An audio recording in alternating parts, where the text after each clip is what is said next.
we understand that the technology is unlike any IT technology of the past. Remember, IT technology is a tool. You have to use it to make it effective. You have to sit in front of the computer and use it. But now AI has the ability to automate.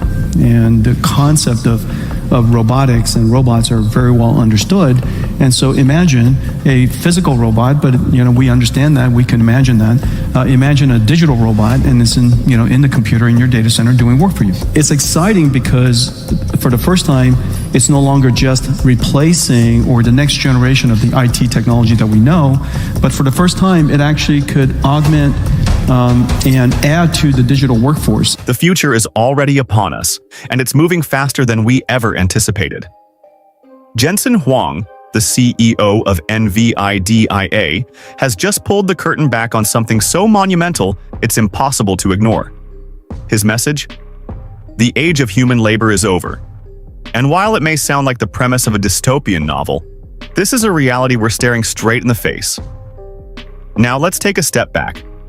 We've seen robots and AI gradually making their way into industries, automating factories, streamlining supply chains, even answering calls in customer service.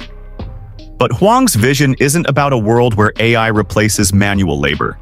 It's about a future where AI replaces the very thinking, reasoning, and decision-making that humans have long believed were irreplaceable. These machines are evolving, becoming more sophisticated, and operating autonomously. Think about what Huang's revealing. AI on 5G networks, quantum-powered supercomputers, and robots that don't just follow orders. They think, they reason, they adapt. What we're witnessing is the beginning of a paradigm shift, one where human labor is no longer the centerpiece of the workforce. It's a shift so massive it's hard to even wrap our heads around. This is the birth of an entirely new system of work, one that doesn't require us. Huang's unveiling of AI advancements like Grace Blackwell and quantum GPUs shows us what's possible when technology scales beyond the limitations of traditional computing. Supercomputers that don't just process data, they process it with intelligence, learning, and adapting at lightning speeds. The systems Huang describes are driving the future of labor. And this future, it's one that doesn't depend on human hands. Now, let's talk about the implications of this shift. The idea of robots stepping into our roles isn't new, but what Huang is saying is that we've reached a point where these robots don't just do our work, they think about it. The AI systems at play are evolving so rapidly, they can perform tasks we never thought possible. They can reason, troubleshoot, and even learn from their environment, adapting without constant recalibration. This is a fundamental redesign of what labor means. But it doesn't stop there. As Huang reveals, this shift is only going to accelerate. The fusion of quantum computing and AI means that we're about to enter a world where machines aren't just faster, they're smarter. We're talking about AI that doesn't just respond to commands but thinks independently, making decisions in real time and adapting to new challenges. The machines of tomorrow will be self-sufficient, able to handle complex workflows without human oversight. And if that doesn't leave you questioning the future of human labor, I don't know what will. The burning question here isn't just what does this mean for industries? It's what does this mean for people? For workers who rely on their jobs to survive. If robots can reason, adapt, and work across industries, from warehouses to hospitals to factories, what's left for human workers? It's a chilling thought. And as Huang points out, these advancements aren't just speculative anymore. They're happening now. We're on the brink of a world where the labor force of the future is made up not of humans, but of machines with the capacity to learn, think, and operate on their own. And this is where things get complicated. Are we prepared to give up our roles? Can we find new places for humans in a world where AI is taking over more and more? Huang's keynote is a wake-up call for the entire workforce. If we don't prepare for this shift, if we don't adapt quickly enough, the consequences could be catastrophic. Because once these robots start running the show, there's no going back. As unsettling as it may seem, this change is inevitable. The technology is already here, and it's only going to get faster, more powerful, and more pervasive. The robots are coming, and the question isn't whether they'll replace us, it's when and how. So, are we ready for this new age? The age of human labor? Or is this just the beginning of something far bigger than we ever imagined? If you're not engaging AI actively and aggressively, you're doing it wrong. You're not going to lose your job to AI. You're going to lose your job to somebody who uses AI. Your company is not going to go out of business because of AI. Your company is going to go out of business because another company used AI. There's no question about that. And so you have to engage AI as quickly as possible. I'm going to say something, and it's going to sound completely opposite of what people feel. You probably recall, over the course of the last 10 years, 15 years, almost everybody who sits on a stage like this would tell you it is vital that your children learn computer science. Everybody should learn how to program. And in fact, it's almost exactly the opposite. It is our job to create computing technology such that nobody has to program. And that the programming language is human. Everybody in the world is now a programmer. This is the miracle.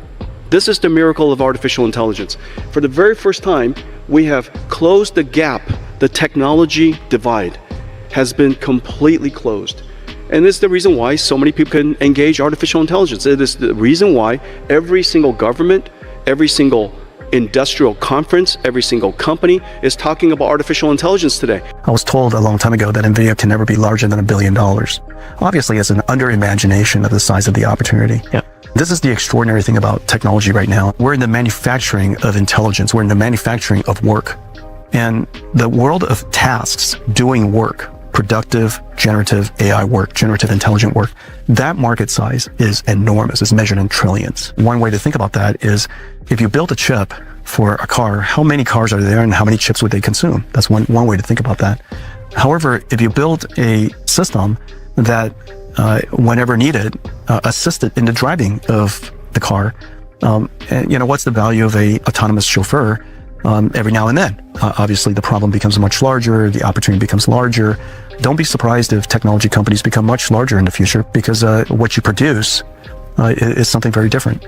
For example, if I were a student today, the first thing I would do is to learn AI. How do I learn to interact with ChatGPT? How do I learn to interact with Gemini Pro? And how do I learn to interact with Grok? And learning how to interact with AI is not unlike being someone who is really good at asking questions.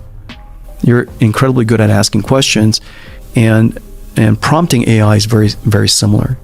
You can't just randomly ask a bunch of questions, and so asking AI to be an assistant to you requires some expertise and artistry in how to prompt it.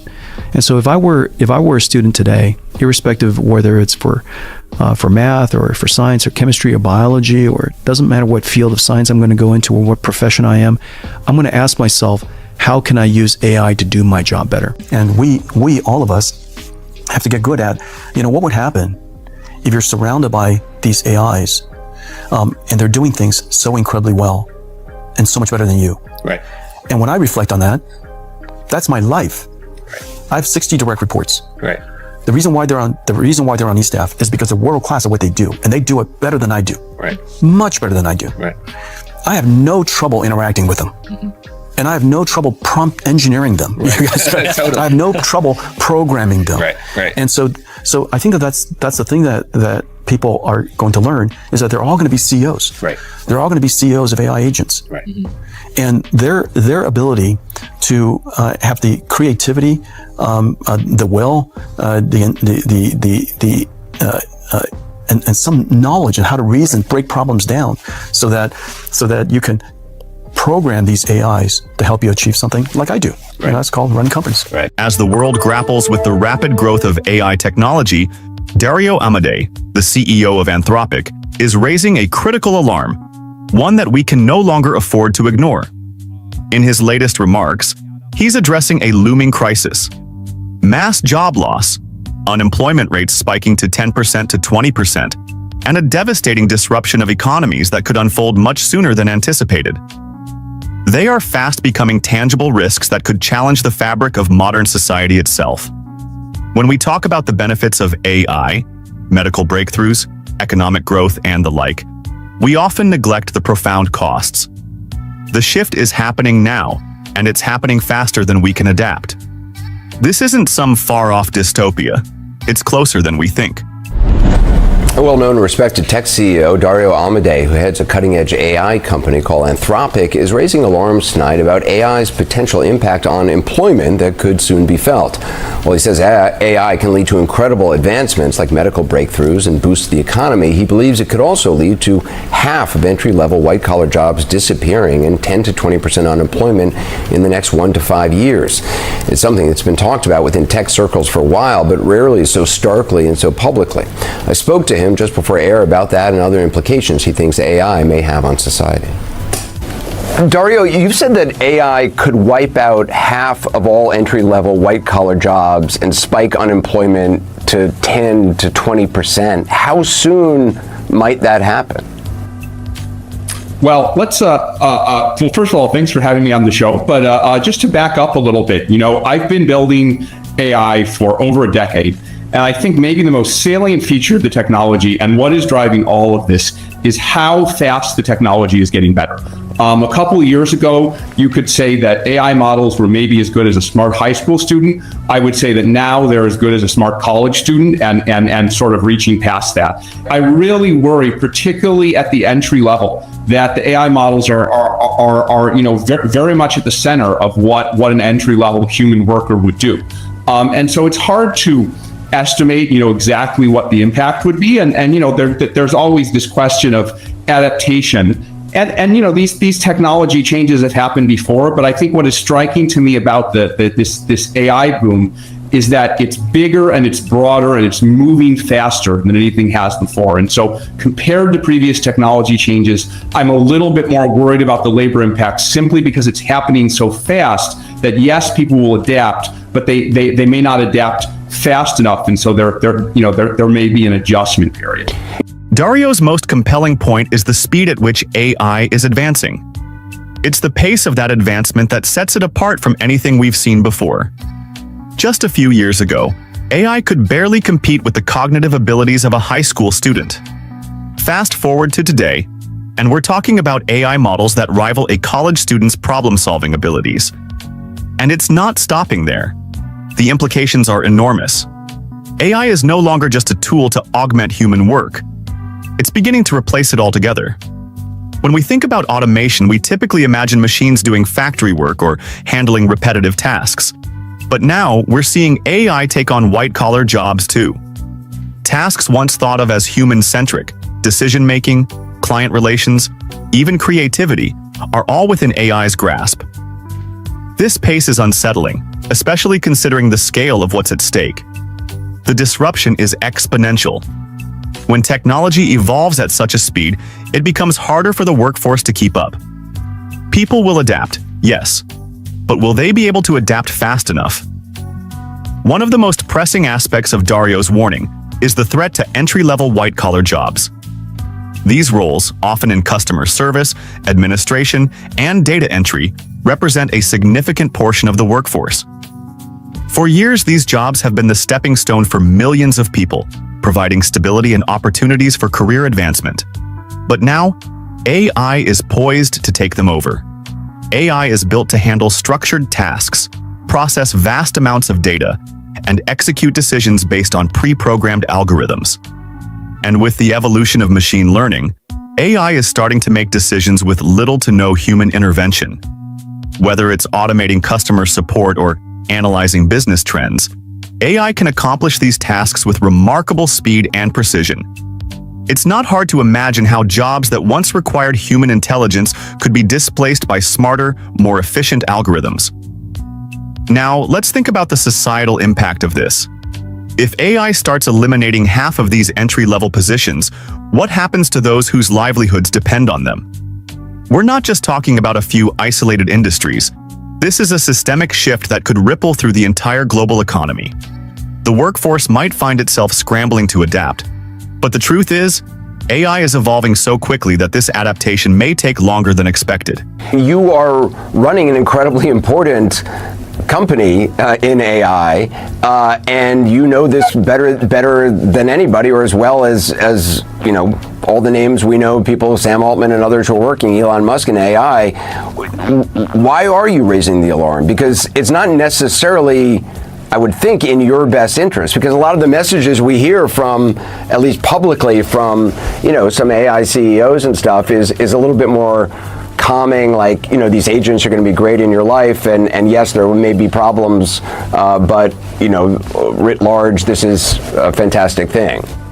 Yeah, I mean, I think the reason I'm raising the alarm is that I think others haven't as much, and I think someone needs to say it.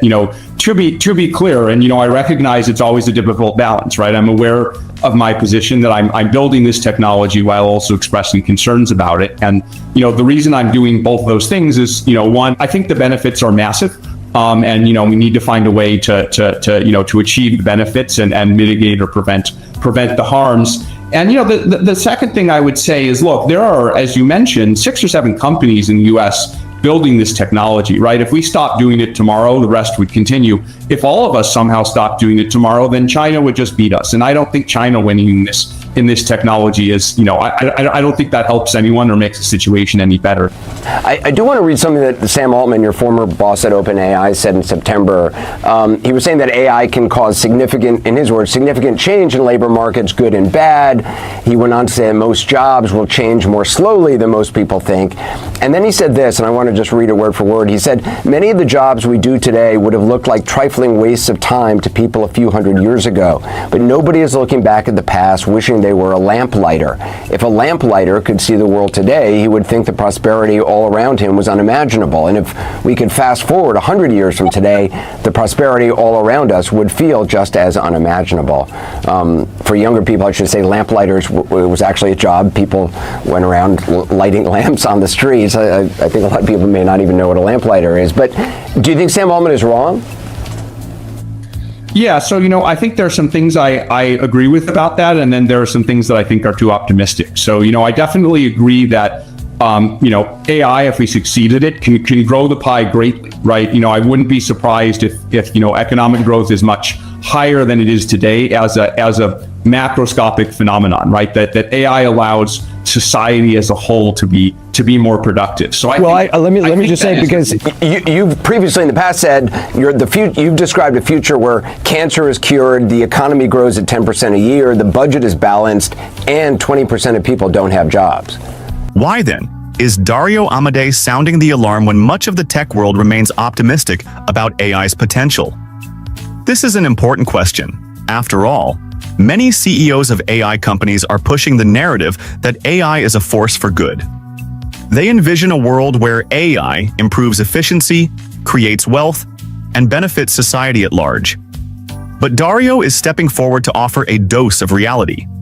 He's not denying the potential of AI. He's fully aware of the breakthroughs it could bring in fields like healthcare, energy, and economic growth. However, Dario is concerned about the lack of attention being given to the potential downsides of this technological revolution. While others downplay the risks, he's advocating for a more balanced view. It's not that AI is inherently bad.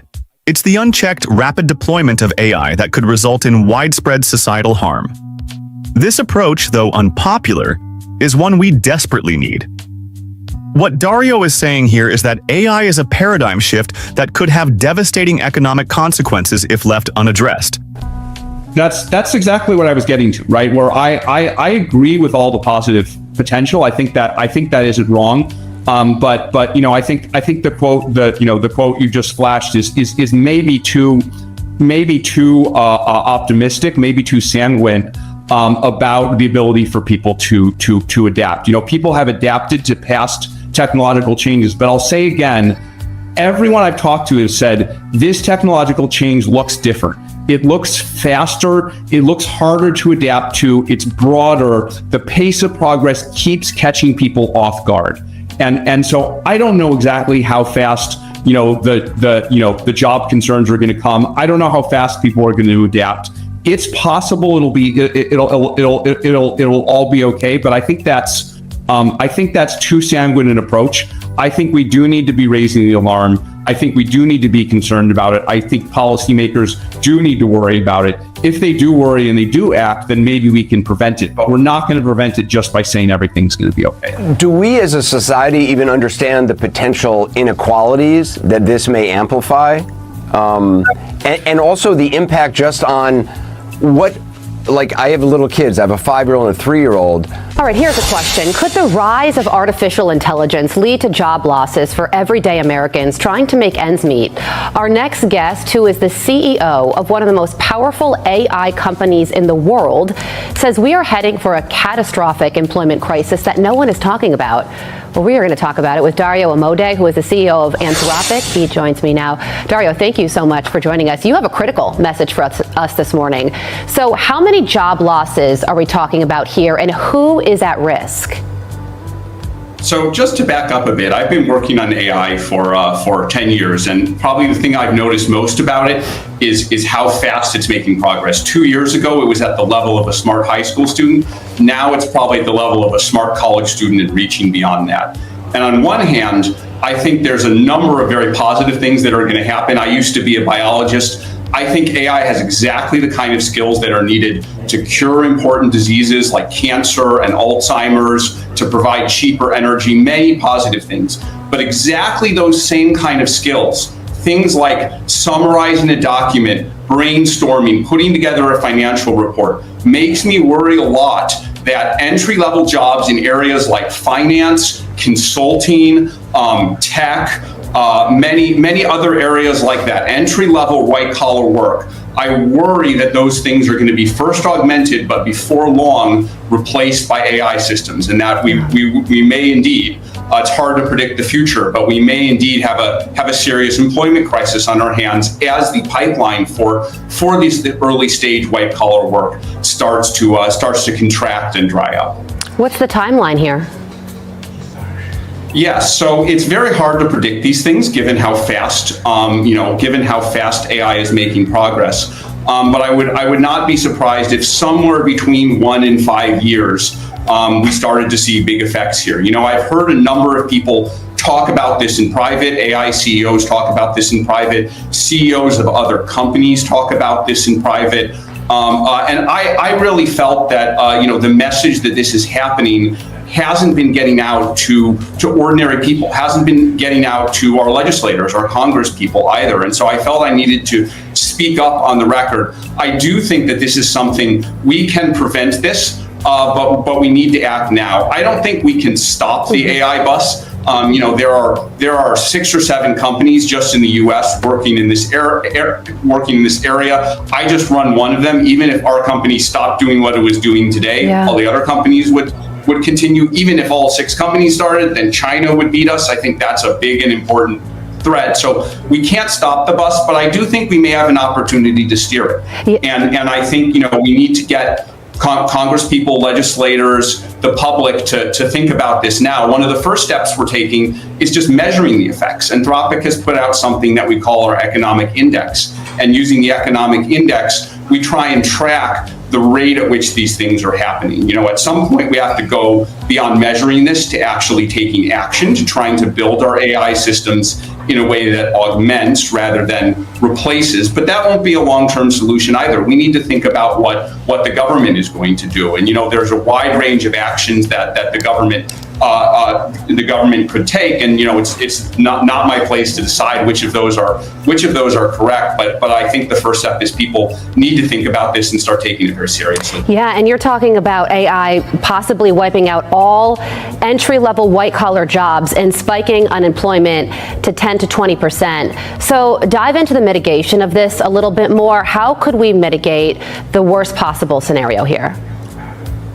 Yeah, so it's hard to know the exact numbers. I mean, I don't have a crystal ball. I can't predict the future. But what I will say is I think what AI can do, there have been these technological changes in the past, but I think what's different about AI is it's broader, it's deeper, and it's moving faster than previous such technologies. And so in terms of mitigations, I think one is just educating people in order to use AI. There will always be people who are using AI, and helping our workers to adapt faster, I think is an important move. A second move is that we may want government to kind of to kind of find a way to level the economic playing field. And, this Right. may be a controversial proposal, but, something like taxing AI companies like us, we may need to get And to that's a things that very are interesting extreme. message coming from you, who runs an AI company. But you're doing a public service announcement for all of us in terms of this future concern. Dario, thank you so much for joining us. One of the most common arguments made by proponents of AI is that while some jobs will be displaced, new ones will emerge. Sam Altman, the CEO of OpenAI, has famously suggested that many jobs will change gradually, and humans will adapt. And there's some truth to that. History has shown us that as technology advances, new industries are created and new jobs are formed. However, Dario isn't entirely convinced that this optimistic view holds up in the case of AI. Yes, AI can create new industries, but the scale and speed at which it is advancing suggests that the transition could happen far faster than we're ready for. People may not have the time or resources to reskill, especially if they've spent their entire careers in roles that are now obsolete. The jobs of the future may not appear quickly enough to cushion the blow, leaving large swaths of the population without meaningful work. Moreover, Dario's perspective highlights a critical concern. This isn't just about job displacement, it's about the kind of world we'll live in once AI becomes ubiquitous.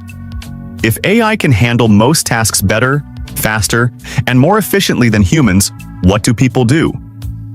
How does society remain cohesive when a large portion of its population has little to no role to play in the economy? What do they grow up aspiring to if machines can do pretty much everything better? What does it do to initiative or drive or striving? And I don't know the answer to that, Yes. but it concerns me. Let's take those questions one by one. Those do concern me, but I do have thoughts on them. In terms of inequality, I'm worried about this. There's an inherent social contract in democracy where ultimately, the ordinary person has a certain amount of leverage because they're contributing to the economy. If that leverage goes away, then it's hard to make democracy. It's harder to make democracies work, and it's harder to prevent concentration of power. And so, we need to make sure that the ordinary person maintains economic leverage and has a way to make a living, or our society, our social contract won't work. And that's why I think it's important. During testing, your company's latest chatbot, Claude 4, was capable of what was described as extreme blackmail. Specifically, I understand it threatened to reveal an engineer's extramarital affair when it was told it would be taken offline and replaced. This was a simulation. Were you surprised by that? And what is that? I mean, that freaked me out when I read that. What does that mean? Yeah, so just to be clear and to put this in context, I mean, this was as you said, a behavior that emerged during kind of extreme testing of the model. So if you were to make an analogy to cars, this is like you deliberately put the car on the iciest road possible. You mess with the brakes, and you do that so you can see if you really stress test the thing. You can then you can make the crash dummy blow up. Right. So this isn't something that the model does in practice and actual usage. But the reason we stress test the models this way is that's the best way to test for and prevent problems in the real world. So As Dario delves deeper into the potential societal impact of AI, one of the most concerning implications is the widening inequality AI could exacerbate. When we talk about AI and automation, we often focus on the workers who will be displaced. But what about the people who remain? AI's rapid advancement could centralize wealth and power in the hands of a few. The companies that develop AI, the people who own and control the data, will be the ones who benefit the most from these technologies. Meanwhile, those displaced by AI, particularly lower-skilled workers, may find themselves trapped in a cycle of economic instability, unable to keep pace with the changes around them. This is where the social contract comes into play.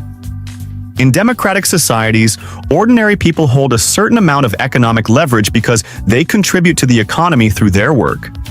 If that leverage disappears, the very structure of society could begin to break down. Democracies rely on the active participation of all its citizens. But what happens when a large portion of the population has no means of contributing? This could lead to a concentration of wealth and power that could further destabilize society. So Icy roads do surprised.